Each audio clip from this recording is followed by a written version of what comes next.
Ya, ini benar-benar satu kegembiraan. Saya sangat bersyukur atas peluang untuk berkongsi Injil pada masa ini. Saya benar-benar bersyukur atas peluang untuk memperkenalkan bagaimana untuk menyampaikan Injil dengan tepat, mudah dan jelas melalui satu petikan dari firman Tuhan. Untuk berkongsi Injil hari ini, ayatnya adalah Roma 6:23.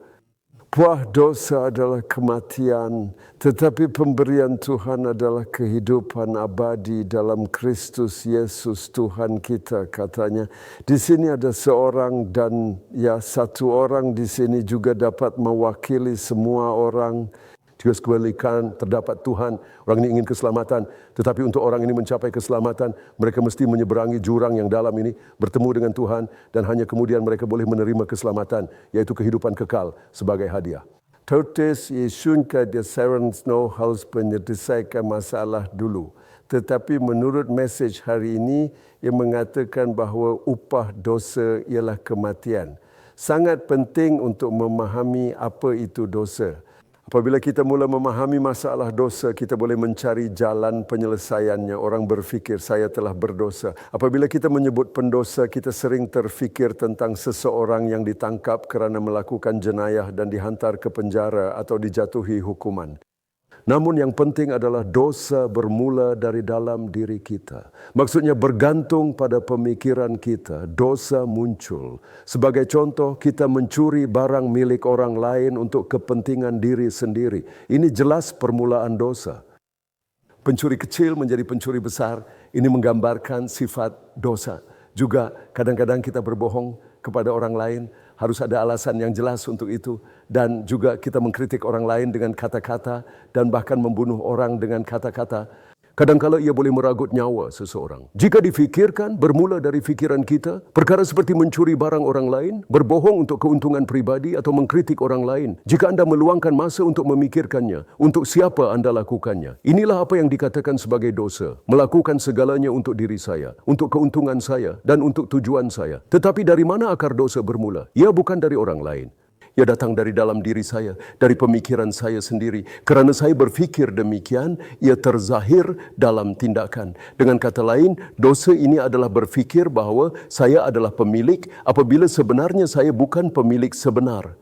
Saya juga tidak mencipta kehidupan saya sendiri. Peluang yang diberikan kepada kita, peluang untuk hidup diberikan kepada kita. Ini bermakna kita bukan pemiliknya. Sebabnya ialah kita tidak dapat mengawal kehidupan kita sesuka hati. Ini bermakna saya bukan pemilik, tetapi apabila saya berfikir seperti pemilik, itulah permulaan dosa. Dan saudara kansen, dulu sebenarnya saya membayar fakta.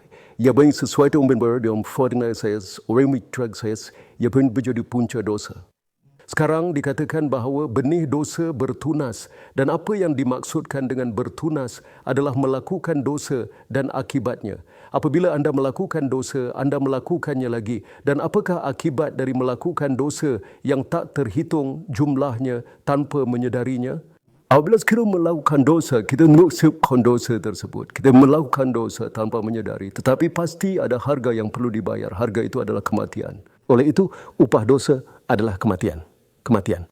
Apa sebenarnya kematian itu? Dalam kata lain, apakah mati itu? Bila kita anggap seseorang telah mati, orang itu rebah. Dia hanya rebah kerana hidup. Tetapi bagaimana bukti kematian muncul? Contohnya jika tangan atau kaki terpisah, maka ada bukti jelas kematian. Tetapi tanpa bukti sedemikian, tubuh yang dahulu bergerak kini tidak lagi bergerak. Jadi apa yang dimaksudkan dengan kematian adalah jika anda perhatikan dengan teliti, kematian adalah apabila jiwa meninggalkan badan. Kita mengatakan seseorang telah mati apabila jiwa telah pergi, tetapi sebelum itu ada sesuatu yang lebih yang perlu kita pertimbangkan. Sebelum kematian, sebelum meninggal dunia, adakah kita hidup memberi lebih penting kepada badan kita atau kepada jiwa kita? Kenapa? Adakah kerana jiwa lebih berharga? Kerana apabila ia pergi, badan mati. Kebanyakan orang menganggap badan penting. Apa yang saya patut makan? Bagaimana saya harus menjaga badan saya? Bagaimana saya harus kekal sihat?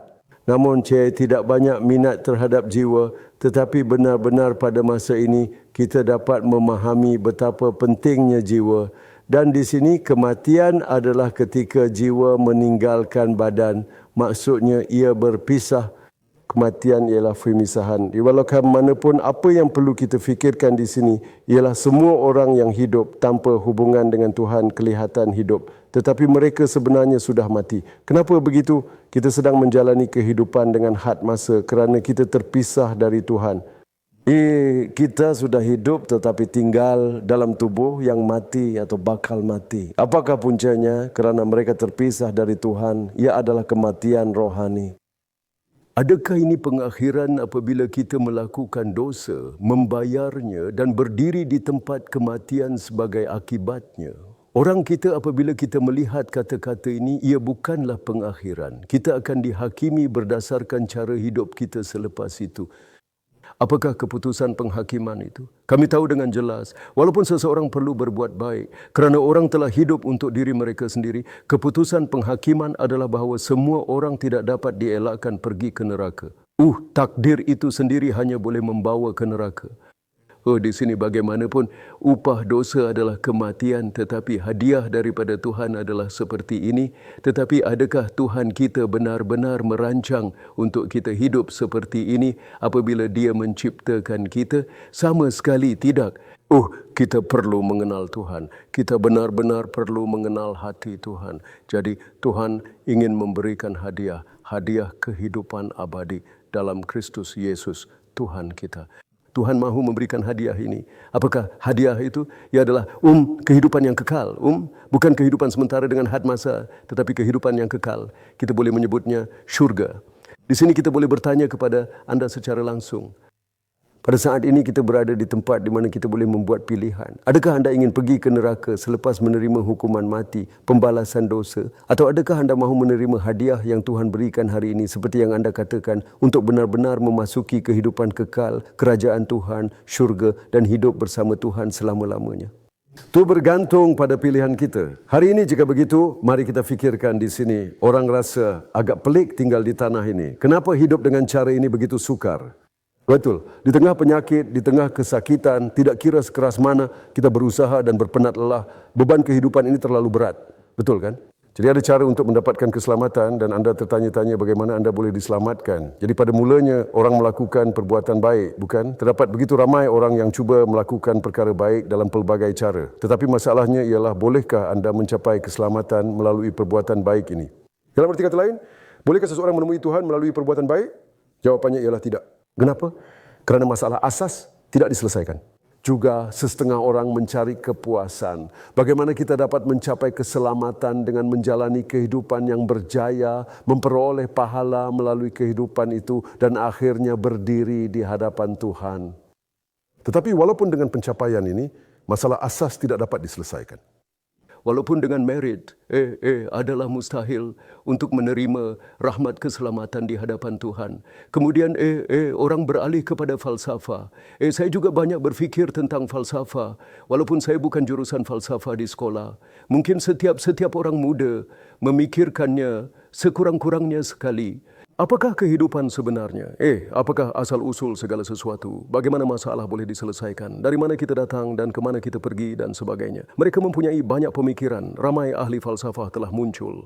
Bolehkah anda bertemu Tuhan melalui ahli falsafah dan falsafah tersebut? Ia adalah mustahil. Anda boleh memahami beberapa perkara, tetapi mencapai keselamatan adalah mustahil. Juga jika anda lihat di sini, terdapat banyak agama. Betul? Benar-benar terdapat banyak agama yang kita tidak dapat kira. Jadi di negara kita terdapat banyak agama seperti Buddha, Konfusianisme dan sebagainya.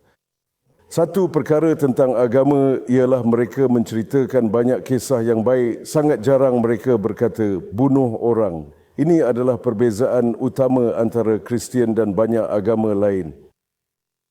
Lakukan perbuatan baik, bersikap belas kasihan kepada orang, jaga diri, kan? Mereka menceritakan kisah yang sangat baik seperti ini. Namun perbezaannya dengan agama Kristian ialah agama lain tidak menyebut tentang dosa sama sekali. Hanya dalam agama Kristian yang ada sebutan tentang dosa. Persoalannya adalah sama ada masalah dosa ini boleh diselesaikan. Ini adalah isu yang sangat asas yang perlu kita fahami. Di sini dengan perbuatan baik, pahala, falsafah dan agama adalah mustahil untuk mengatasi jalan yang sukar ini. Kita tidak boleh melakukannya sebagai manusia. Betul? So dia beri antara tua sediakan untuk kas, dan jalan yang dia wear untuk kas, salib. Ia ada fingoras bila ia ada mendengar salib, yang ada perhiasan. Kalistawa simbin kaksen, seorang penasa menerima hukuman mereka melalui salib yang merupakan alat pelaksanaan. Orang sering memakai ansing-ansing dan ransai leher, tetapi ini adalah simbol katkun, bukan simbol berkat. Secara langsung, salib, Tuhan telah menyediakan salib. Di sini dalam mesej hari ini, Isa Al-Masih, sejauh kesewan sekolah kalau alkia. Dan untuk Isa Al-Masih, sebab mengorbankan Isa melalui salib. Pernah sikit anda terfikir mengapa kita membuat pengorbanan di sini? Sekarang kita perlu memikirkan tentang diri kita. Mengapa Yesus yang tidak berdosa datang ke bumi ini mengalami penganiayaan, kesusahan, penghinaan dan bahkan menumpahkan darah, disalibkan, mati dan bangkit semula selepas 3 hari. Mengapa dia membayar harga yang begitu besar? Kerana untuk saya, untuk dosa saya, untuk harga dosa saya dan bahkan untuk isu kematian saya bahawa Yesus membayar harga di kayu salib. Jadi sekarang kita boleh mendekati Tuhan melalui Tuhan kita Yesus Kristus. Namun terdapat 2 proses yang diperlukan untuk mendekati Tuhan di sini. Yang pertama adalah pertobatan. Okey, itu pertobatan. Itu adalah mengakui bahawa saya seorang pendosa dan kerana dosa-dosa saya ditakdirkan untuk mati. Saya adalah Tuhan, saya adalah seorang pendosa. Yesus mati untuk membayar harga untuk dosa saya. Melalui pertobatan saya mengakui Yesus dan percaya pada apa yang dia telah lakukan untuk saya, bahawa dia telah membayar harga bagi pihak saya. Sekarang, langkah kedua adalah menerima dia. Siapa Yesus Kristus? Ia adalah kehidupan kekal di dalam Kristus Yesus, Tuhan kita. Pada saat yang sebaik Tuhan Yesus Kristus sebagai Tuhan merupakan aku sebagai Tuhan benar-benar membayar semua harga bagi pihakku, menyelamatkan aku dan memberiku jalan menuju kehidupan dalam kerajaan Tuhan. Apabila anda menerima Yesus Kristus sebagai Tuhan anda yang memberi jalan untuk memasuki syurga, anda boleh segera pergi ke hadapan Tuhan dan menerima hadiah, iaitu kehidupan kekal, hadiah memasuki syurga. Di sini betul-betul, adakah anda mengakui bahawa anda adalah Tuhan? Maka saya mahu anda mengakuinya sekarang. Tuhan, saya bertaubat untuk sepanjang hidup yang saya telah jalani sambil berfikir saya adalah Tuhan. Dan untuk semua dosa yang saya lakukan dalam pemikiran, tindakan dan kehidupan. Saya adalah seorang pendosa. Saya bertindak seperti saya adalah Tuhan. Hidup berpusat di sekeliling saya untuk tujuan dan keuntungan saya sendiri. Saya benar-benar bertaubat pada masa ini. Saya kini menerima Yesus Kristus sebagai Tuhan saya yang mati untuk dosa-dosa saya dan menderita dan bangkit kembali. Yesus pada ketika ini sila masuk ke dalam hati saya. Selamat datang Tuhan, sila masuk ke dalam diri saya. Yesus tolong masuk ke dalam diriku. Selamat datang, selamat datang. Mulai sekarang saya akan percaya kepada Yesus Tuhan kita sebagai Tuhan saya dan hidup sesuai. Saya akan hidup dengan mempercayai dan bergantung hanya kepada Tuhan. Dalam nama Yesus kita berdoa. Amin. Amin. Semua orang sudahkah akan meci 2 perkara ini sekarang. Tetapi ada sesuatu yang perlu kita semak di sini. Kita perlu semak 3 perkara dengan segera. Pertama, di mana Yesus sekarang. Semua mengundang Yesus Schwarz. Baik semua dimangat. Terfin dalam dosa saya belah mengundang Yesus. Wadi perkara maju yang with self-resis. Sekarang Jose yang telah kerjunki ada dosa-dosa anda. Apa yang terjadi pada dosa saya? Yesus telah membayar harganya. Sekarang apa yang terjadi pada dosa-dosa kita? Dosa-dosa saya yang lalu, sekarang dan bahkan masa depan telah dibayar dalam Yesus Kristus. Inilah sebabnya mengapa Alkitab dapat memanggil kita benar. Dosa telah diselesaikan sepenuhnya. Ketiga, apa yang kita perlu semak adalah mulai sekarang siapakah Tuhan. Sehingga kini saya telah hidup sebagai Tuhan saya sendiri. Tetapi mulai saat ini siapakah Tuhan? Ia adalah Yesus Kristus. Sekarang dengan mempercayai Yesus, bergantung pada Yesus dan hidup dengan patuh, anda dapat menjadi anak Tuhan dan berjalan di jalan hidup yang baru. Bagaimana kali ini? Adakah anda memahami mesej hari ini? Bolehkah anda benar-benar menerima Yesus Kristus sebagai Tuhan kita dan Tuhan kekal hidup kita melalui mesej hari ini? Air benar-benar maduri mengisah. Ayo lebih baik me. Pondi hanya praise King Ko dan mencintai Tuhan. Ayo dengan ikhlas mengalu-alukan anda.